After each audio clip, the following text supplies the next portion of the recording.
tuning in to the Illuminations Podcast. We love having you here. It is our mission to be a beacon of light on your journey towards conscious and mindful living. In our weekly episode, we bring you inspiring change makers in the field of spirituality, healing, personal growth, and wellness who share their insight and expertise so you can navigate your way to a happier, healthier, and more purposeful life. Hello, everyone, and welcome back to the Illuminations World Podcast. I am your host, Soniyaa. Today, we are exploring the world of sports performance, mental mastery, hypnosis, and energy with a guest that has taken a unique path to this field. Our guest, Pavan Nihalani, comes from a business background and has spent years exploring wellness and energy work, first by helping friends and family gain clarity. As an avid golfer himself, Pavan understands firsthand the importance of the mental game in sports. Now he's making a professional leap focusing on sports hypnotherapy, mindset training, and energy clearing to help athletes and high performers reach their peak of success. Pavan's approach combines mental conditioning with energy alignment, helping clients break through hidden barriers and build resilience. So whether you're an athlete or looking to gain a mental edge or just curious about the link between energy and success, this conversation with Pavan provides new insights and practical tips. So let's tee off in conversation with Pavan Nihalani, who also happens to be a very good friend of mine over the last 20 years. So welcome to the Illuminations Podcast. Lovely having you here. It's my pleasure to be here. So Pavan, today mental athletes are well aware of the importance of the mental game, yet access to mental and energy healing techniques isn't quite easily available or discussed. So why do you think this is crucial? And why is this an area that remains unexplored? And how is it that we can maximize as athletes our energetic and mental potential? The first thing that's important to understand is that all top athletes today focus on the mental aspect of the game. You won't find a top athlete who doesn't have a sports psychologist on their team. So it's very clear, even for top athletes, even for budding athletes, if you're coming up and you're a student who wants to become a professional, you're going to focus on the mental aspect of the game. So that's clear. The issue is that only focuses on the conscious mind. You focus on what you're supposed to do, how you're supposed to do it, but at a very conscious level. And now the realization is coming up, that the subconscious mind has a lot of powerful motives to implement also in this field, because the subconscious mind is very powerful, more powerful than the conscious mind.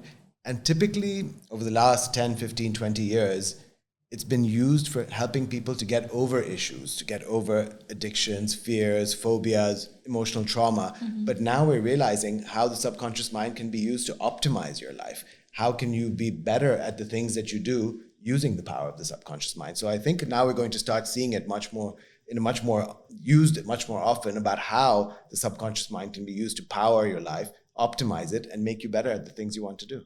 Amazing. Yeah. So how did you get into the world of energy healing, hypnotherapy, and working on your mindset? Because everybody has an inspiring story, so what's yours? My journey started 22 years ago. I was in a really bad car accident here in Dubai. And when the other car hit us, I broke various pieces of my body, but I also passed out.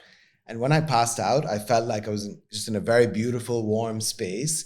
And I could hear this angelic voice singing to me. And it was so beautiful and so peaceful that I didn't want to leave. But the message she was giving me was, it's not your time, you have to go back. And I came back and it was chaos everywhere. I spent 6 weeks in a hospital bed. I spent 6 weeks on crutches. I had so much time in bed, and I researched what I had been through, and I read that many people had had near-death experiences where they could see flashing lights, angelic voices, and I had no idea that this world existed. So I did a lot of research. I had sessions done to me. I was so fascinated that I became a practitioner, and that's how my journey started. So my world just collided in that moment, and it opened me up to this world that I had no idea existed. Okay, that's amazing. Yeah. And what are some of the stigmas and mental barriers around hypnotherapy in sports? In general, there are mental barriers around hypnotherapy because people know hypnosis usually from a stage hypnosis point of view, where you're made to do things you don't want to do, or people are afraid that someone else has control over your mind. with hypnotherapy, it's very important for people to know that that's not the case at all. You're totally conscious throughout your sessions. You're very aware of what you're saying and doing. Nobody can make you say or do something you don't want to. Nobody can make you share anything you don't want to. And nobody has control over your mind. So that's very important. People tend to think of hypnosis as a disempowering thing. It's actually the opposite. It's a very empowering thing to go through, because you suddenly get access to your subconscious mind, and which something you probably haven't had a chance of accessing through this method. And now suddenly you realize, wow, I have this whole thing available to me through a hypnotherapy session. So it's actually quite an empowering feeling. Okay, that's wonderful. And how would you convince athletes or like high performance executives or people who run companies, entrepreneurs, and like business owners about really understanding energy? Because a lot of them would think this is woo-woo wellness or completely unrelated to performance. So could you share a bit about how your energetic state influences, number one, your focus, number two, your recovery, number three, your results, and your overall performance, and how can high achievers gain out of working on their energy? Yeah, that's a very good question. It does seem kind of woo-woo when you talk about energy, but let me give you an example. Let's say there's a young kid who is very academic, super smart, and he takes part in a spelling bee at his school. And let's say he wins that spelling bee. Right. Now that's quite an achievement. He'll be proud of himself. But let's say he's in a crowd of friends where it's not cool to be smart. And then people make fun of him, they shame him, they ridicule him. So that gets internalized. Now let's say as an adult, he's an athlete performing to his best. He's about to achieve success, but he remembers, probably on a very deep subconscious level, that I was ridiculed for having success. Now he's going to sabotage himself when he comes close to reaching the pinnacle of his success. So how do you deal with that? You can't deal with that with the conscious mind, because he probably doesn't even remember that happened. But through hypnotherapy, for example, you can access that memory where he was ridiculed and shamed, heal that, and then you find that he can come back and achieve those pinnacles without having those blocks. So that's a great example of how energy blocks can limit you from achieving your success. And is there any scientific like evidence or validation that proves that, for example, if you have a blockage in your energy levels, like your chakras, for example, how that impacts your performance and your mindset? Or is there any sort of research done on that? I think the research we'll be seeing much more, but I think the most important thing for people to see are the results, right? If you see that by removing an energetic block, obviously you can't see an energetic block, you can feel it, and you can feel the elimination of it. Right. But when you see the results that come as a result of removing these, that's where, well, true success lies, right? Right. Yeah. And how do you exactly pinpoint where the blockage is? Because I know that you use a crystal pendulum. So can you briefly show us or give us an example of how you would actually clear a person's energy block just by using a crystal pendulum? Well, I happen to have it with me. So shall I show you? Sure. Why don't you do a demo for me? Yeah, sure. Okay. So just a quick demonstration or practical example of an energy clearing technique that you might use with an entrepreneur or an athlete. Yeah, sure. So or let's a CEO, for example, on how they can clear or what does that look like for them? What does the process of clearing look like for a high achiever? Sure. So let's say a high achiever comes to me and says, I feel like I sabotage my own success and I don't know why. So I start off great, I'm coasting along, and just when I'm about to reach the finish line, something happens, right. and I don't get there, and I have no idea why. So that's the physical issue that they present themselves with. Now I use a crystal on a pendulum, and this taps into your energy centers all over your body. You can see it's already starting to move. I'm not doing anything here. When your energy centers are open, or your chakras, this moves in a strong clockwise motion. The second that we reach the area that's blocked, that's causing this issue for you, it stops and it starts moving in an anti-clockwise motion. Now, each chakra is related to an emotion, and the idea is that once you find out which chakra is blocked, it'll tell you what emotion is blocked. Let's say it shows you an emotion of shame, right. And then we work backwards to find out, well, where did that feeling of shame come from? In this case, it might be the guy who won the spelling bee was shamed for winning it, for being smart, and that's what caused him to sabotage his success today. So this is how we would work backwards to solve the issue. Right. Yeah. That's interesting. Yeah. And many athletes or high performers or even entrepreneurs, they go through a lot of setbacks in their life. For example, either through an injury, either through a, like a business issue, like a failure. So, how do you help athletes remain resilient and mentally engaged in spite of going through the really challenging periods that they're facing? I think the important thing with challenging periods is to see how they can be engines of growth, actually, because for an athlete, for a CEO, a business owner, they're so engaged every day in their day-to-day operations of doing what they do, day-to-day achieving success, that actually they have very little time to sit back and just analyze. Right. A period of injury or a period of setback where you can't actually do the things you want to do actually gives you time to reflect and focus. Am I on the right path? Could I have done things differently? Mm-hmm. It's also a great time to use visualization, because if you can visualize, if you can spend time visualizing what it is you want to achieve, then it'll make your path to get there much easier. And we can usually do that in the times that we can't focus on our day-to-day operations. So let's say for an athlete who has an injury, not being able to play his sport gives him time to focus on the visualization of what he actually wants to achieve. So that makes it much easier. And how would you help those people who are not great with visualization? Because I know that perhaps maybe writing it down or reading it aloud, what are some of the different ways that if you're not great with visualization, what are other techniques that you could use apart from that as well? Yeah.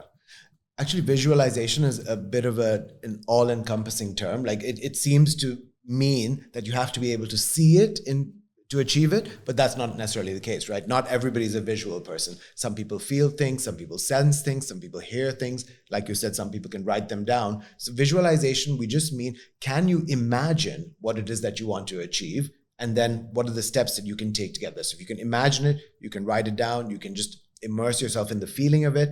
Right. And if you can see it, that's great too. Yeah. That's great. And can you walk us through a practical routine or technique that athletes can incorporate in their daily or pre-game, so just before a game, what can they practice to mentally and energetically condition themselves to peak performance? Yeah. So like I said, visualization is a huge part of it. So if you know you have a big game in front of you, you have a big meeting in front of you, the first thing to do is, in a quiet space without anybody around, enough time before the event, just close your eyes and visualize the outcome that you want to achieve. Visualize it and feel the feelings that come along with achieving that outcome. Breathwork is very important. In these times when you're stressed, you have to find your center, and breathwork is one of the main ways to find your center. So you find what kind of breathing works for you, whether it's slow, long, deep breaths, whether it's a little bit more progressive, faster. So you have to find your breathwork. Finally, it's very important to give yourself some kind of trigger. So let's say when you're playing a match or you're about to present, you have your own pre-game routine. You need something to trigger it off, whatever that might be. For example, a golfer, it might just be putting on his golf glove, which triggers his pre-game routine. Or for a person who's about to do a presentation, just adjusting his tie. You link that trigger to the outcome you're looking for and allow that then to flow. Okay, that's nice. Yeah. And what inspired you to, venture into sports hypnotherapy? Yeah, that's a good question. So I trained as a hypnotherapist, I think over 15 years ago. And most of my time, I have helped people with emotional issues and helping them get over their issues. Just a few months ago, I read about a professional golfer on the PGA Tour who, after going winless for a long time, plummeting in the rankings, just not doing well at all, he suddenly came out of nowhere and won this huge tournament. And when they interviewed him, he credited all his success to his hypnotherapist. When I read an interview with her, she said, I don't know the first thing about golf. He has enough golf experts on his team. He didn't need another golf expert. What he did need was someone who could understand where he had gone wrong. And through hypnotherapy sessions, she helped him realize that he had lost his love for the game. What connected him to the game as a child, what propelled him to become a professional athlete, one of the best golfers in the world, was the love of the game. And he had lost it. He was just now going through his day-to-day motions, showing up, playing golf, going back, and just not doing well. The minute she reconnected him to what brought him to the game as a child, out of nowhere, he just won this tournament. So it made me realize, wow, there's so much scope for people to optimize their lives using hypnotherapy, not just help yourself get over issues. Right. Yeah. But I see like men, like quite often, especially if they're athletes and they're quite aggressive, they have this mental block against anything that feels vulnerable or like gentle or soft. Like, how would you address their concerns, and how could mental and energy work, help them how would you convince them that this could be a competitive advantage for you rather than sort of a barrier or weakness? Yeah, that's a good question, because you'll find that if you talk to men about their performance, whether it's on the golf course or in the boardroom, ego gets in the way of performance, right? It's kind of counterintuitive. You might think, the more I come with power and arrogance and brashness, the more I'll succeed.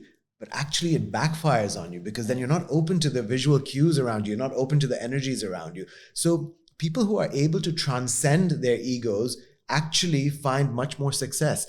And this work helps you transcend your ego. It helps you put what you're trying to achieve out of the way, and helps you figure out why you want to achieve it, and you come at it from a more energetically sound point of view rather than I need to achieve this because it's good for my ego. Right. So yeah, I think that's the way to convince them that you put your ego aside. This is the energetic way to get what you want. Well, that's a great perspective, and it's a great opportunity because November is called Movember, which is Men's Mental Health Month. So right. If people wanted to work with you, or they wanted to go on a journey with you, either if they wanted to be like help them with their game, it could be golf or any other sport, or if you wanted to help them at work, what are some of the ways that they could approach you, and how exactly do you work? And does everybody need to come for like a one-on-one session, or could this also be done in a group? I think for people who are still finding their feet around this kind of work, it might be helpful to come to a workshop first, so that they don't feel the pressure of a one-on-one session. So they come in a group and they get the benefits of that. For people who are more inclined to really start with the work, then there's nothing like a one-on-one session, right? Because you get that personalized attention. We really figure out what it is you're trying to achieve. What are the things that are blocking you from achieving those things? And so then it becomes a deep dive into you. So there are a couple of ways to do this. So yeah, groups for people who are still a little bit unsure, and one-on-one for people who are ready to do a deep dive. Yeah. Well, that's great. Yeah. Thank you so much. Are there any last key takeaways that you feel that people should know, whether high achievers, whether athletes, whether skeptics, about any sort of mental takeaway or anything that you'd like to share? Yeah, one of the things we haven't talked about today is your temperament, right? So often I see either people on the golf course or even people in business, the way that they talk to themselves about what they're about to do, or the way they talk to themselves when they've made a mistake. So someone who hits a bad shot, whether he curses himself, puts himself down, or someone who messed up in a presentation, the same thing. That has so much impact on how you will perform. Right. And so one of the key things is, I would suggest to anybody in this space, just pay attention to how do you talk to yourself when something bad has happened? How do you bounce back from, again, like a bad shot or a bad meeting? It's very important. So that from a mental point of view. Breath work we spoke about. How do you center yourself when something's gone wrong? And then visualization. Even for someone who's hearing the word for the first time today, it's very simple. Every day, just close your eyes, spend 5 minutes thinking about, imagining what outcome you want, and see how your mind starts working towards that. So yeah, these are a few things that people can start with. Amazing. And if people wanted to work with you, how would they be able to do that? Well, they should get in touch with Illuminations and book a session with me. All right. Yeah. Sounds great. Well, thank you so much. And thank you to our listeners. Thank you. If you enjoyed this episode and all our other episodes, please like, click, and share it with your friends and family. So until next time, thank you and live light. Thank you. Thanks for tuning in to the Illuminations Podcast. We love having you here. It is our mission to be a beacon of light on your journey towards conscious and mindful living. In our weekly episode, we bring you inspiring change makers in the field of spirituality, healing, personal growth, and wellness who share their insight and expertise so you can navigate your way to a happier, healthier, and more purposeful life.